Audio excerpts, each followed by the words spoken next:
আসসালামু আলাইকুম আপু ভাইয়া, আবার চলে এলাম আরেকটা নতুন রেসিপির সাথে। এটা পমফ্রেট মাছ বেগুন ছুটির সাথে একটা চচ্চড়ি। এটা খেতে দারুণ সুন্দর লাগে, এটা ভালো লাগে। এটাকে এভাবে ফ্রাই করার পরে এটাকে সব কিছুকে ফ্রাই করার পরে এটার যে যেমন আপনারা বাড়িতে মশলা খান সেই পরিমাণ মতো দিবেন। তারপরে এটাকে এভাবে রান্না করার পরে সুন্দরভাবে এটা সহজ রেসিপি, যে দেখবেন আপু ভাইয়া সেই পারবেন।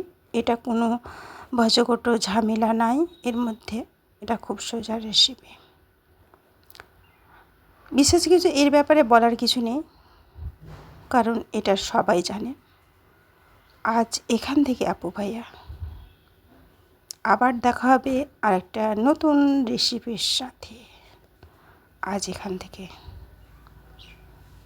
Tata, bye bye.